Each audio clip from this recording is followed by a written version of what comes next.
नमस्कार मित्रों, अनुसंधान एकेडमी के YouTube चैनल पर आप सभी का हार्दिक स्वागत और अभिनंदन करता हूँ। मैं हूँ दीपक कुमार। हम भारतीय भूगोल पढ़ रहे थे और अपन ने पढ़ा कि भारत के भौतिक विभाजन में हम उत्तरी हिमालय जो पर्वत है, उत्तरी पर्वतीय प्रदेश, उसके बारे में अध्ययन कर रहे थे। उसके बाद अपन नेक्स्ट उसका एक छोटा सा टॉपिक रह गया था, हिमालय के प्रादेशिक भाग। हिमालय के प्रादेशिक भाग, जिसमें हिमालय प्रदेश जो है उसके कुछ प्रादेशिक भाग हैं, कुछ प्रादेशिक नाम भी है एक क्षेत्र विशेष को लेकर। जैसे कि पहला हम देखते हैं पंजाब या कश्मीर हिमालय। पंजाब या कश्मीर हिमालय। अब ये पंजाब या कश्मीर हिमालय ये कहाँ पर होगा, ये आपको नाम से ही पता चल रहा है। जैसे कि पंजाब या कश्मीर में होगा। इसका विस्तार है, इसका विस्तार सिंधु से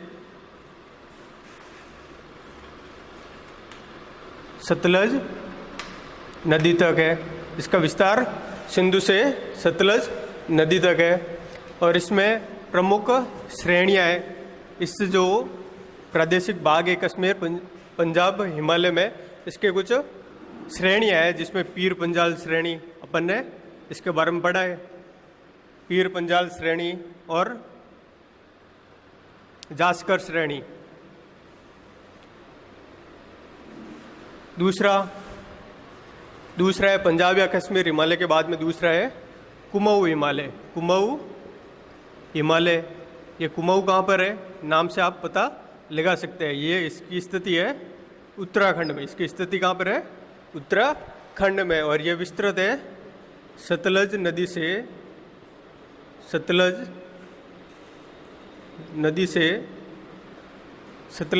काली नदी।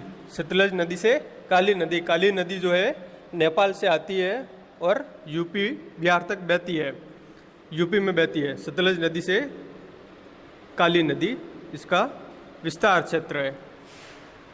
और इसमें उत्तराखंड में, इसमें जो कुमाऊं हिमालय है, इसकी जो प्रमुख श्रेणियां है उसमें यानी कि छोटियां केदारनाथ, बद्रीनाथ, केदारनाथ, बद्रीनाथ, त्रिशूल,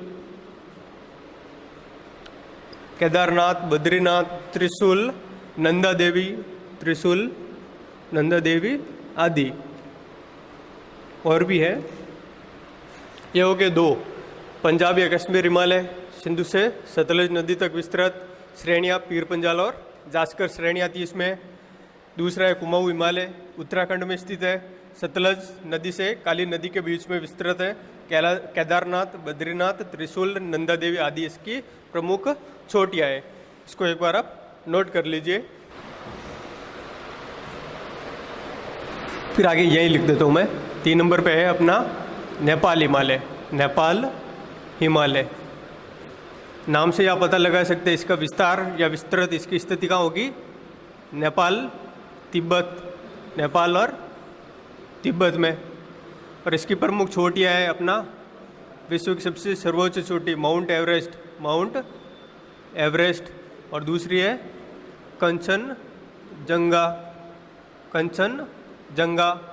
कंचनजंगा की ऊंचाई कितनी है, 88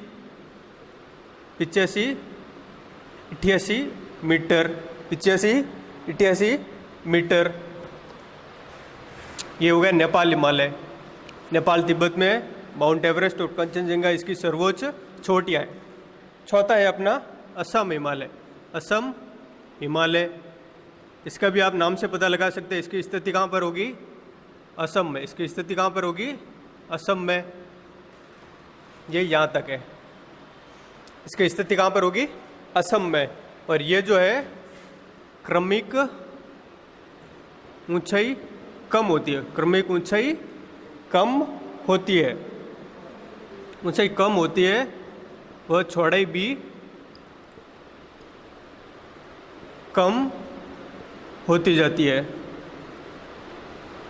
क्योंकि हिमालय के उत्तर से लगाकर हिमालय जो है ये अपना ये यहाँ से जो होता हुआ जाता है नेपाल में, और नेपाल से होता हुआ तिब्बत और असम तक जाता है, तो यहाँ से इसकी चौड़ाई ज़्यादा है, लगभग 400 किलोमीटर। यहाँ से आते हुए इसकी चौड़ाई हो जाती है 150 किलोमीटर, और यहाँ आते आते बीच में इसकी ऊंचाई यहाँ बढ़ जाती है नेपाल में, माउंट एवरेस्ट, और फिर यहाँ आते आते फिर इसकी चौड़ाई और ऊंचाई दोनों ही कम हो जाती है। तो ये आप 4 बार इसका हिमालय का प्रादेशिक भाग जो इसके 4 भाग है, इसका आप अपनी नोटबुक में नोट कर लीजिए और 2 बार इसको तुरंत रिवीजन कर लीजिए। एक बार इसको साफ कर लेता हूँ, तब तक आप रिवीजन कर लीजिए। अब पढ़ेंगे अपन भारत के भौगोलिक विभाजन में दूसरा पार्ट है उत्तरी मैदानी प्रदेश। पहला अपन ने पढ़ लिया था उत्तरी पर्वतीय प्रदेश, दूसरा पार्ट है उत्तरी मैदानी प्रदेश। दूसरा है उत्तरी मैदानी प्रदेश।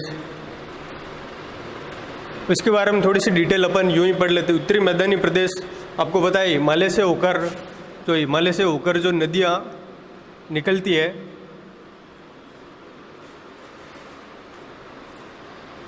यहाँ से जो होकर जो हिमनद है, उन हिमनदों से जो नदियाँ निकलती है, वो नदियाँ यहाँ आकर क्या करती है, एक मैदानी प्रदेश का निर्माण करती है। और ये जो श्रेणियाँ होती है, पर्वत श्रेणियाँ, ये अरावली, विंध्याचल, सतपुड़ा, ये जो पश्चिमी घाट है, ये जो श्रेणियाँ है, ये क्या करती है, नदियों का विभाजन करती है और नदियों को एक दिशा से दूसरी दिशा में इसको परिवर्तित कर देती है। तो यहाँ से जो उत्तरी हिमालय प्रदेश से निकलने वाली नदियाँ है, वो क्या करती है, मैदानी प्रदेश का निर्माण करती है। इसका विस्तृत क्षेत्रफल है टोटल 7 लाख वर्ग किलोमीटर। तो लिखते हैं इसके बारे में। पहले तो लिखेंगे इसका निर्माण कैसे होता है। निर्माण हिमालय से निकलने वाली नदियों से, हिमालय से निकलने वाली नदियों से इसका विस्तार है टोटल 7 लाख वर्ग किलोमीटर। 7 लाख वर्ग किलोमीटर। अब उसके बाद देखते हैं कि इसमें कौन कौन सी नदी आती है। अब इसके बारे में यह है कि इसमें कौन कौन से मैदान होते हैं, और जैसे नदियाँ बहती है तो नदियाँ जब भी निकलती है तो क्या करती है, अपने साथ में अवसाद लेकर निकलती है, और जो अवसाद बीच में मैदानों में विस्तृत हो जाते हैं, उससे क्या है, नए और मैदानों का निर्माण होता है।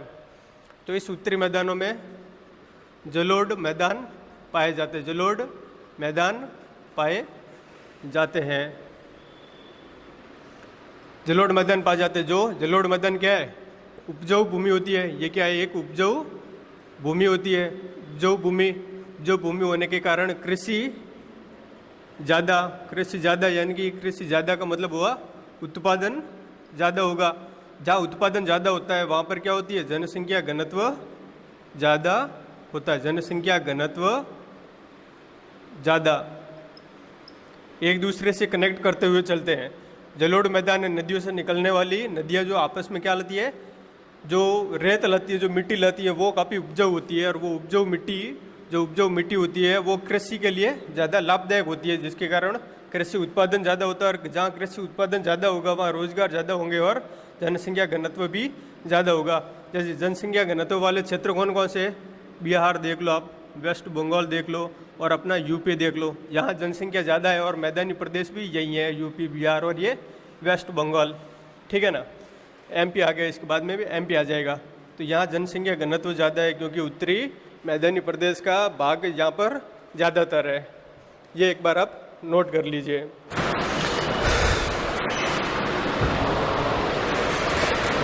अब ये है कि उत्तरी मैदानी प्रदेश को 4 भागों में बांटा गया है। 4 भाग कौन से हैं? पहला राजस्थान का मैदान, पहला कौन सा, अपना राजस्थान का मैदान। दूसरा सतलज का मैदान। तीसरा गंगा नदी का मैदान। गंगा का मैदान। चौथा ब्रह्मपुत्र नदी का मैदान। अब देखो राजस्थान का मैदान, राजस्थान का मैदान जो इस मैदान का डिवीज़न किया गया है अरावली पर्वतमाला के आधार पर, अरावली पर्वतमाला के आधार पर, क्योंकि ये राजस्थान की जल विभाजक रेखा कहलाती है। अरावली मानसून को प्रभावित करती है। दूसरा है सतलज नदी और उसकी सहायक नदियों द्वारा निर्मित मैदान। फिर गंगा और उसकी सहायक नदियों द्वारा निर्मित मैदान, गंगा का मैदान। ब्रह्मपुत्र और उसकी सहायक नदियों द्वारा निर्मित मैदान, ब्रह्मपुत्र का मैदान कहलाता है। तो इसके उत्तरी मैदानी प्रदेश को 4 भागों में बांटा गया है। आप अपनी नोटबुक में इनको आप अपने समझ के हिसाब से उतारना, ठीक है ना। तब तक मैं ये साफ कर लेता हूँ।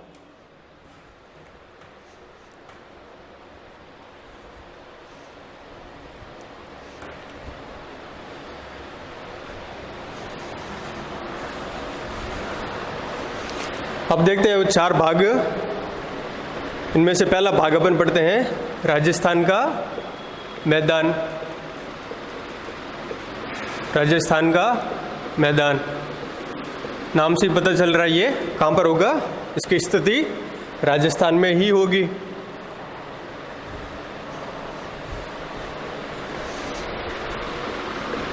जैसे कि देखो ये क्या है, अपना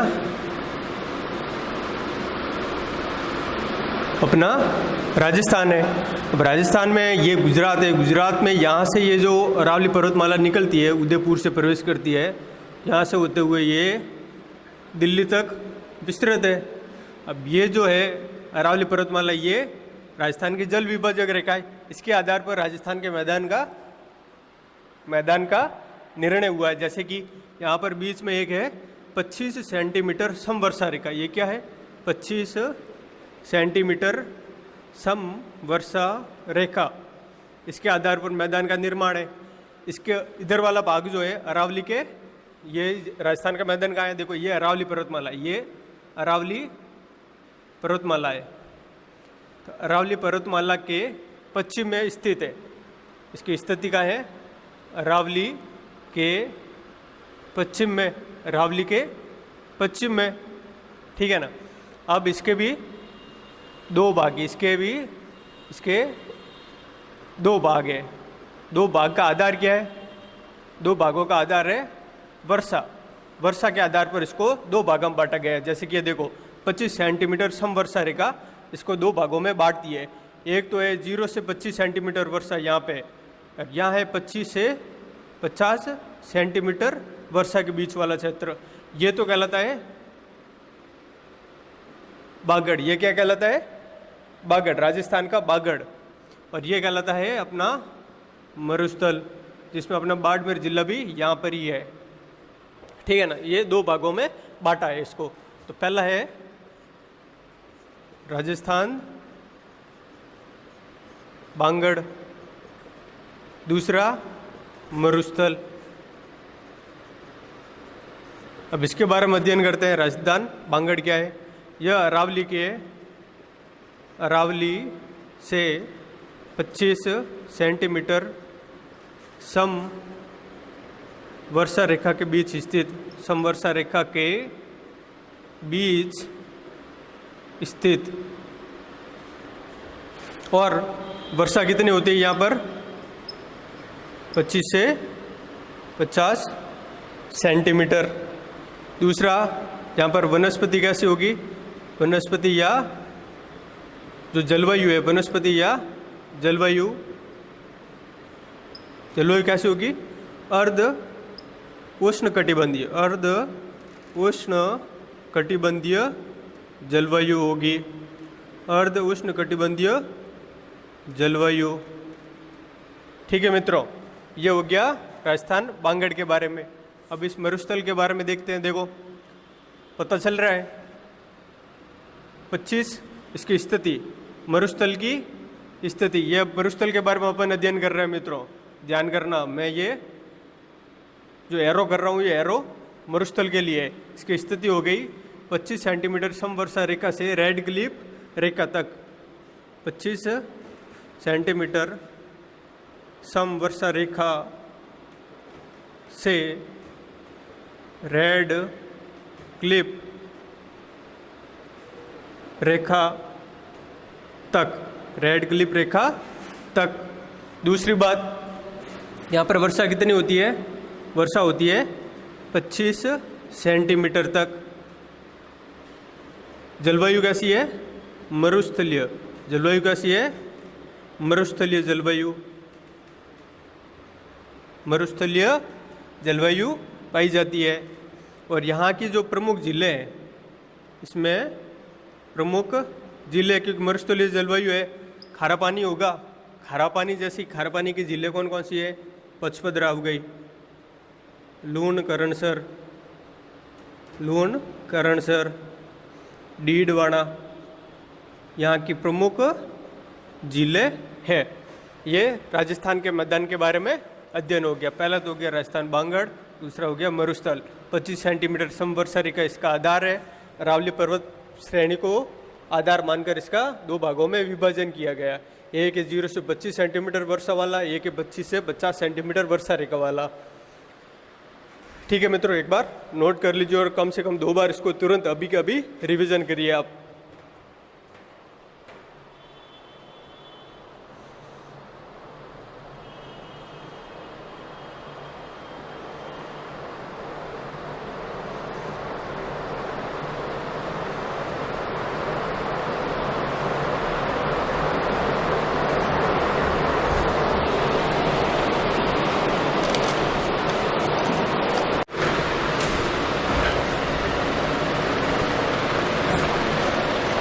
मैं एक बार इसको साफ कर लेता हूँ, तब तक आप रिवीजन करिए।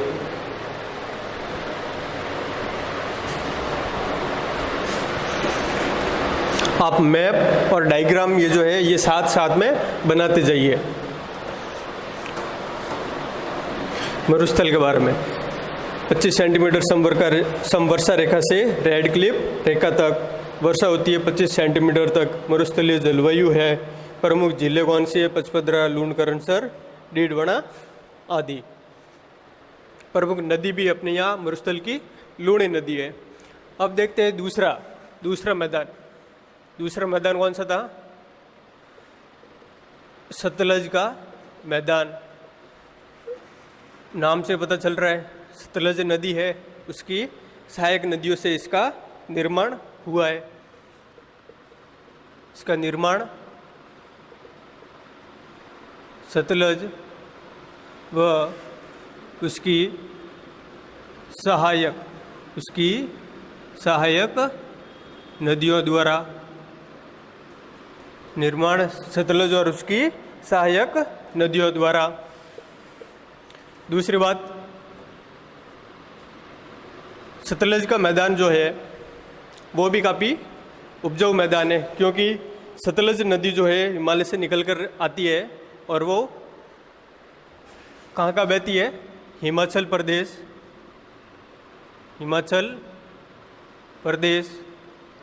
पंजाब, हरियाणा। इसकी स्थिति यानी कि हरियाणा, इसका विस्तार बोले तो कहाँ पर है? पंजाब, हिमाचल प्रदेश और हरियाणा। इसका विस्तार हिमाचल प्रदेश, पंजाब और हरियाणा में है। ये जो सतलज है, सतलज और उसकी सहायक नदियाँ क्या बनाती है? 2 आप बनाती है। 2 आप होता है 2 नदियों के बीच का क्षेत्र। जैसे कि पंजाब 5 नदियों का जो संगम होता है, जहाँ 5 नदियों के बीच में जो स्थित क्षेत्र होता है उसे पंजाब, 5 नदियों के बीच का क्षेत्र। आप यानी क्षेत्र, 2 आप यानी 2 नदियों के बीच का क्षेत्र 2 आप बनाती है, जो काफ़ी उपजाऊ होते हैं। अब 2 आप कौन कौन से हैं? जैसे कि सतलज और उसकी सहायक नदियाँ कौन कौन सी हैं? जैसे कि कश्मीर या उत्तर में माने तो वहाँ पर तो है सिंधु, झेलम और चिनाब नदी। अब ये इसमें नहीं है, ये इसकी सहायक नदियाँ नहीं है, ठीक है ना? ये इसकी सहायक नदियाँ नहीं है। अब इसकी सहायक नदियाँ होगी, पहले यहाँ से लेते हैं अपन रावी नदी और व्यास नदी। रावी नदी और व्यास नदी के बीच का जो 2 आब है, उनके बीच का जो 2 आब है इसको बोलते हैं बारी 2 आब। अब यहाँ से जो आ रही है सतलज नदी, यहाँ से क्या आ रही है?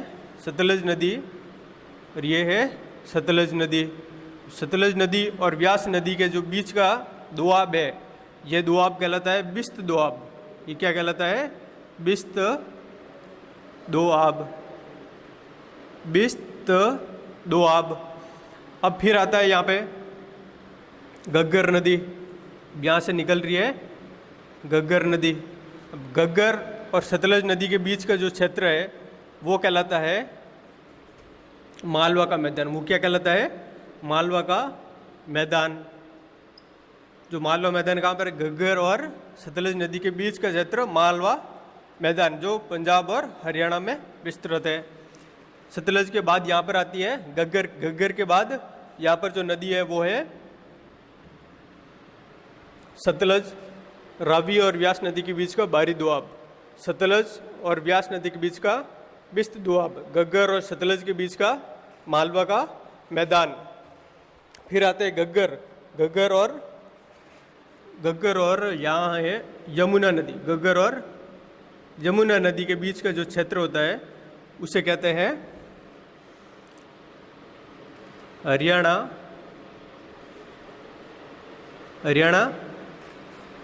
बांगड़। हरियाणा बांगड़, जैसे कि राजस्थान बांगड़ है अपना क्षेत्र, उसी तरह से एक क्षेत्र है घग्गर और यमुना के बीच वाला हरियाणा बांगड़ क्षेत्र कहलाता है। इसको एक बार आप मैप के थ्रू बना दीजिए इस तरह से, सेम टू सेम। ये हो गया बारी दोआब, जो रावी और व्यास नदी के बीच में स्थित है। सतलज और व्यास के बीच में बिस्त दोआब। सतलज और घग्गर नदी के बीच में मालवा का मैदान। चौथा है हरियाणा बांगड़, हरियाणा भिवानी बांगड़, जो कहाँ पर है?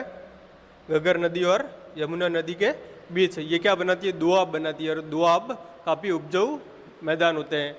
ये जो पंजाब हरियाणा में ये सारे, इसीलिए पंजाब हरियाणा में क्या है? कृषि का उत्पादन ज़्यादा होता है और उत्पादकता भी ज़्यादा है। यह उपजाऊ मैदान है, यह उपजाऊ मैदान है। इस कारण कृषि उत्पादन ज़्यादा होता है, कृषि उत्पादन ज़्यादा होता है। इसको एक बार आप अपने नोटबुक में नोट कर लीजिए।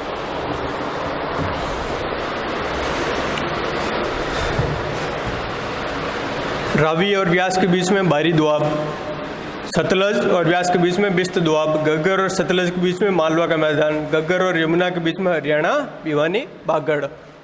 मैं ये साफ कर लूँ और आप रिवीजन कर लीजिए। अब देखते हैं तीसरा मैदानी प्रदेश। तीसरा मैदानी कौन सा था? याद कर लिए। तीसरा था गंगा का मैदान। गंगा का मैदान, सीधी सी बात है, गंगा और उसकी सहायक नदियों से, गंगा व उसकी सहायक नदियों से निर्माण हुआ। ठीक है मित्रों, अब ये जो मैदान है इसका निर्माण तो गंगा व उसकी सहायक नदियों से हुआ है। अब देखते हैं इसके बारे में कि इसकी जो ढाल है वो किस तरफ है, इसमें कौन कौन से राज्य आते हैं और इसका क्या महत्व है। गंगा व उसकी सहायक नदियों द्वारा इसका निर्माण होता है। इसके अंदर जो आते हैं वो प्रमुख राज्य कौन कौन से? यूपी आ गया, बिहार आ गया, वेस्ट बंगाल आ गया। और इसकी जो ढाल है, गंगा मैदान की ढाल जो है वो यहाँ से जैसे गंगा नदी निकलती है, पश्चिम में आती है, दक्षिण में जाती है और पूर्व में बहती है। इस तरह से इसकी स्थिति है। उत्तर से यहाँ से निकलती है, उत्तराखंड से मान लो, उत्तराखंड से आई राजस्थान की तरफ, यानी कि राजस्थान की पूर्वी सीमा पर, यहाँ से वापस निकलती है और यहाँ आती है दक्षिण की तरफ। दक्षिण से वापस ये चली जाती है बांग्लादेश की तरफ और वहाँ पूर्व की तरफ निकल जाती है। तो इसकी ढाल कैसे हो गई? उत्तर पश्चिम से दक्षिण पूर्व की ओर, उत्तर पश्चिम से दक्षिण पूर्व की ओर, उत्तर पश्चिम से उत्तर पश्चिम से दक्षिण पूर्व की ओर। ठीक है मित्रों, इसको नोट करिए।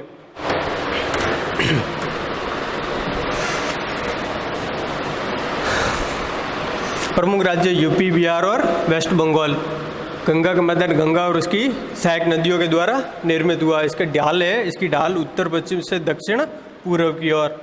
अब इसके बारे में क्या है, गंगा का मैदान जलोढ़ मैदान है, क्योंकि नदियाँ क्या लाती है, जलोढ़ मिट्टी लाती है। जलोढ़ मैदान जो सर्वाधिक उपजाऊ है, सर्वाधिक उपजाऊ क्षेत्र होने के कारण कृषि उत्पादन ज़्यादा, कृषि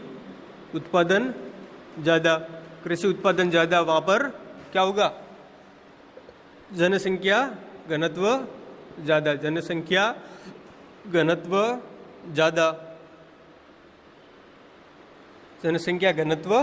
ज़्यादा, एक दूसरे से कनेक्ट करते हुए चलते हैं।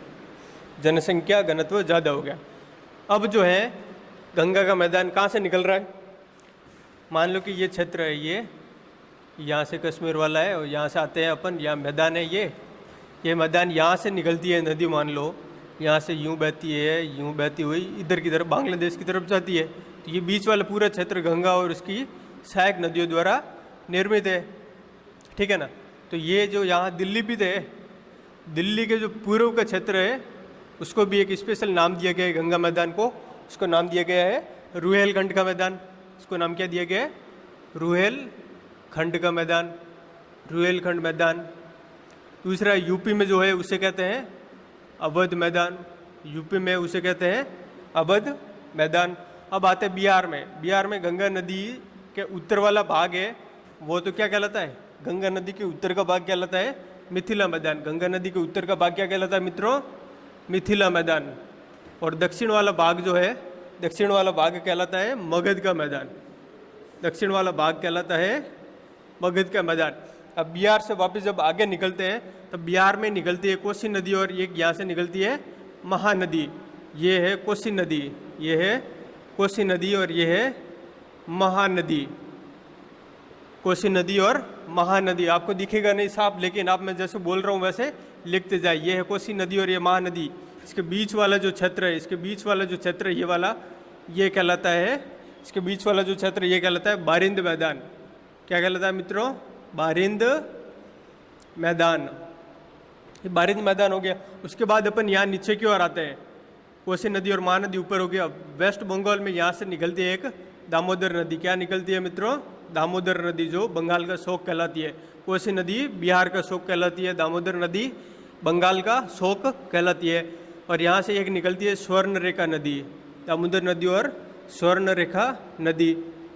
अब स्वर्ण रेखा नदी और दामोदर नदी के जो बीच वाला क्षेत्र है, ये बीच वाला क्षेत्र ये क्या कहलाता है, कौन सा मैदान कहलाता है, रार का मैदान, रार मैदान। रार मैदान जो खनिजों की दृष्टि से सर्वाधिक, खनिजों की दृष्टि से सर्वाधिक संपन्न मैदान है। अब इसके आधार पर अपन यहाँ से नोट कर लेते हैं, दिल्ली के पूर्व का जो मैदान है, दिल्ली के पूर्व का मैदान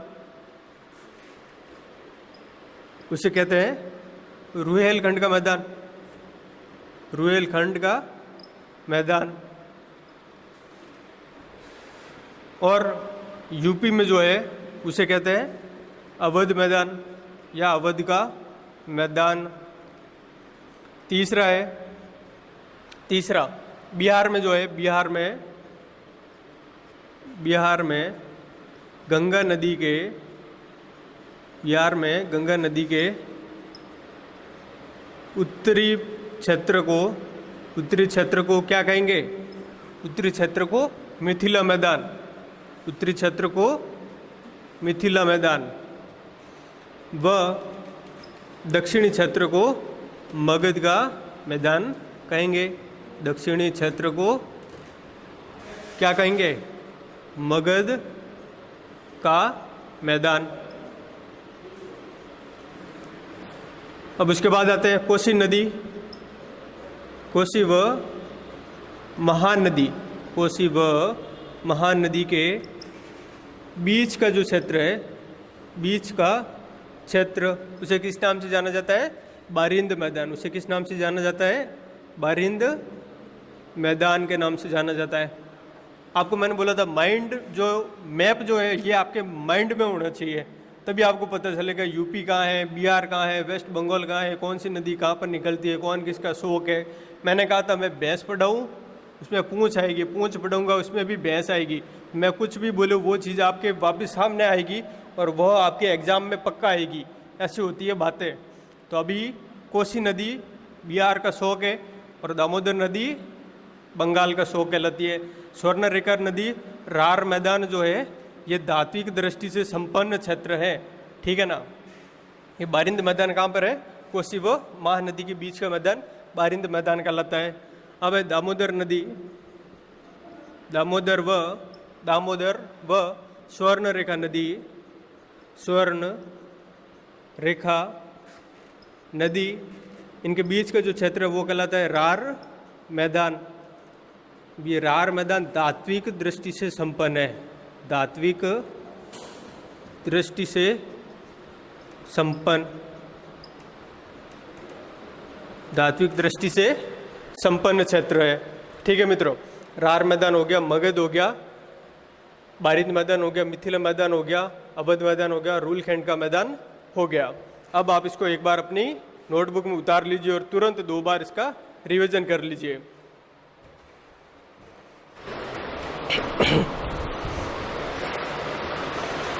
ऊपर से साफ करता हूं मैं। गंगा का मैदान, गंगा और उसकी सहायक नदियों द्वारा निर्माण हुआ है। प्रमुख राज्य यूपी, बिहार और वेस्ट बंगाल। इसका ढाल कैसा है? उत्तर पश्चिम से दक्षिण पूर्व की ओर है। जलोढ़ मैदान है जिसके कारण उपजाऊ है। उपजाऊ मैदान होने के कारण कृषि उत्पादन ज़्यादा होता है, जिसके कारण जनसंख्या घनत्व भी ज़्यादा है। अब दिल्ली के पूर्व के मैदान को क्या कहते हैं? रुहेलखंड का मैदान। यूपी में अवध का मैदान कहलाता है। बिहार में गंगा नदी के जो उत्तरी क्षेत्र है उसको तो कहते हैं मिथिला मैदान, और उसका जो दक्षिणी क्षेत्र है उसे कहते हैं मगध का मैदान। कोसी नदी और महानदी के बीच का क्षेत्र बारिंद का मैदान। दामोदर नदी व स्वर्णरेखा नदी के बीच का क्षेत्र है रार मैदान, जो धात्विक दृष्टि से संपन्न क्षेत्र है।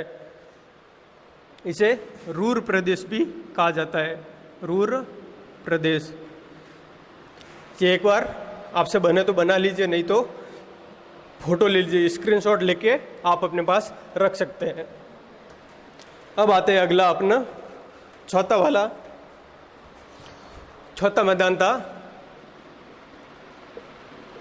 ब्रह्मपुत्र का मैदान या ब्रह्मपुत्र नदी मैदान, नदी का मैदान। नाम से पता चल रहा है इसका निर्माण कैसे हुआ होगा। ब्रह्मपुत्र व उसकी सहायक नदियों द्वारा, ब्रह्मपुत्र व उसकी सहायक नदियों द्वारा, ब्रह्मपुत्र व उसकी सहायक नदियों द्वारा। इसकी स्थिति कहाँ पर होगी? इसकी स्थिति है असम में। इसकी स्थिति कहाँ है? असम में स्थित है। ये काफ़ी संकरा मैदान है, क्योंकि मैंने बताया कि जब मैदानी प्रदेश है इसकी उत्तर में तो लंबाई 400 किलोमीटर, लेकिन यहाँ से ये जाते जाते 150 किलोमीटर में सिमट के रह जाता है, और ये असम का मैदान यहाँ आता है और इसकी चौड़ाई काफ़ी कम हो जाती है। इस कारण से ये संकरा मैदान है। और इस संकरे मैदान में प्रमुख जो फसलें होती है, इस संकरे मैदान की प्रमुख फसलें जो हैं वो है जूट, पटसन, जूट या पटसन, सह में जूट, पटसन, और जूट या पटसन, जूट पटसन की प्रमुख फसल है संकरा मैदान है। इसकी स्थिति असम में है। ब्रह्मपुत्र और उसकी सहायक नदियों द्वारा इसका निर्माण हुआ है। ब्रह्मपुत्र का मैदान चौथा मैदान है। इसको नोट कर लीजिए और अपने नोटबुक में उतार लीजिए। और एक फसल लिख दीजिए चावल। एक फसल का नाम और लिख दीजिए चावल। चावल भी प्रमुख फसल है। साफ कर लूँ मैं। ब्रह्मपुत्र का मैदान, निर्माण ब्रह्मपुत्र और उसकी सहायक नदियों द्वारा, स्थिति असम में, संकरा मैदान है, क्योंकि इसकी चौड़ाई यहाँ पर आते आते 150 किलोमीटर तक हो जाती है। प्रमुख फसलें जूट, पटसन या चावल, जूट, पटसन और चावल। अब देखते हैं, ये तो हो गया मैदानी, उत्तरी मैदानी प्रदेश का विभाजन। अब देखते हैं इसका संरचना के आधार पर, यानी कि इसकी जो संरचना है भौतिक तौर पे, उस संरचना के आधार पर इसको कितने भागों में बांटा गया है। संरचना के आधार पर मैदानी भाग का विभाजन, मैदानी भाग का विभाजन, संरचना के आधार पर इसको 4 भागों में बांटा गया है। कितने भागों में?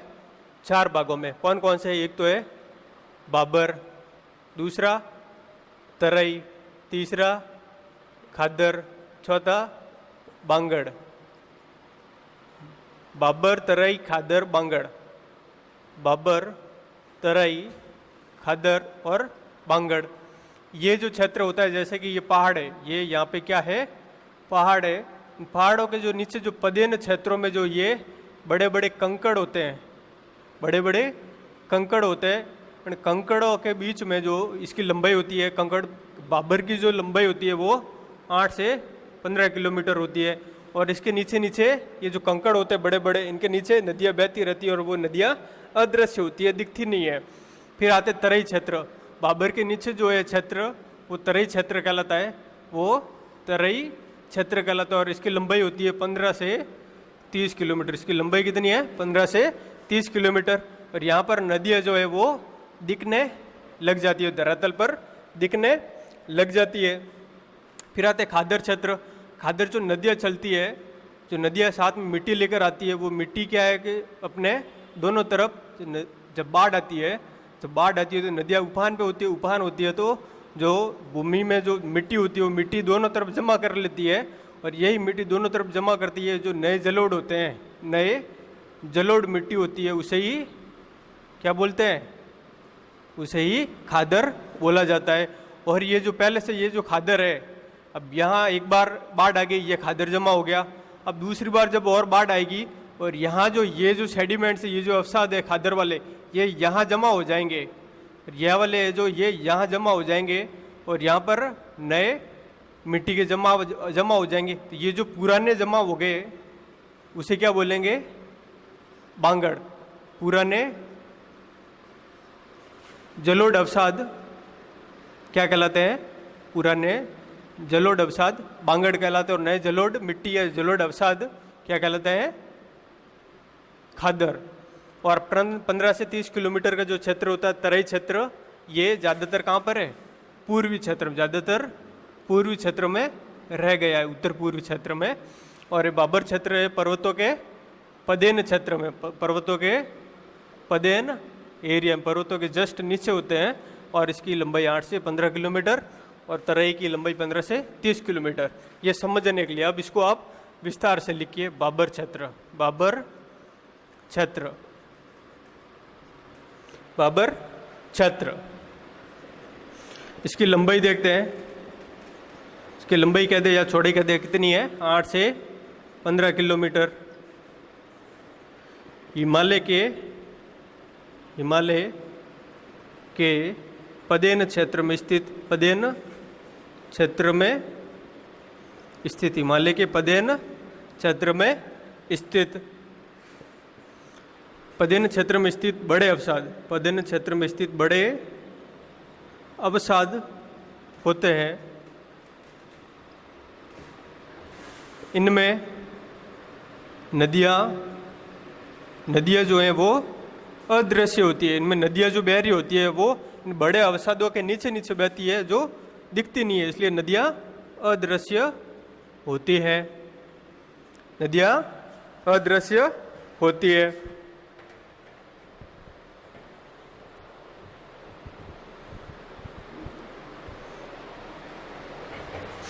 फिर आता है तराई क्षेत्र, फिर आता है तराई क्षेत्र।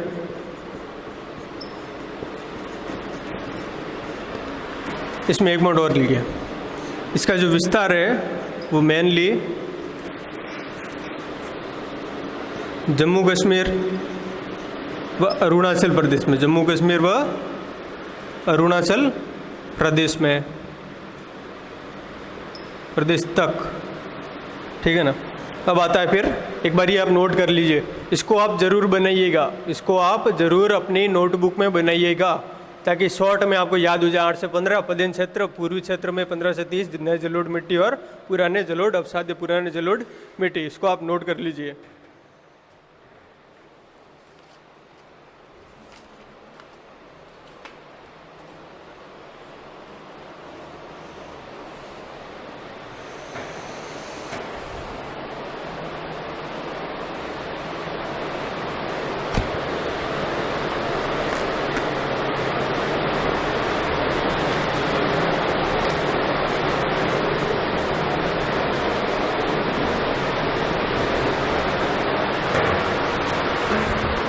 मैं ये मिटा रहा हूँ बाबर क्षेत्र।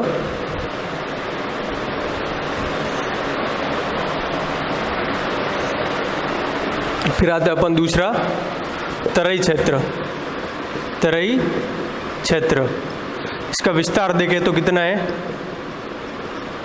विस्तार कितना है, 15 से 30 किलोमीटर। इसकी जो स्थिति वो कहाँ पर है, तराई मैदान कहाँ पर है, तराई मैदान यूपी, पंजाब, हरियाणा और यहाँ पर जो है इस क्षेत्र में नदियाँ दिखाई देने लग जाती है। इस क्षेत्र में नदियाँ दिखाई देने लगती है, क्योंकि बाबर क्षेत्र में जो है, बाबर क्षेत्र में नदियाँ जो है अदृश्य होती है, फिर वो आगे निकलकर यहाँ पर इस मैदानी प्रदेश में तराई मैदान में आते ही वो दिखने लगती है। तो मित्रों, अब इसके बाद अपन नेक्स्ट कल अध्ययन करेंगे। धन्यवाद।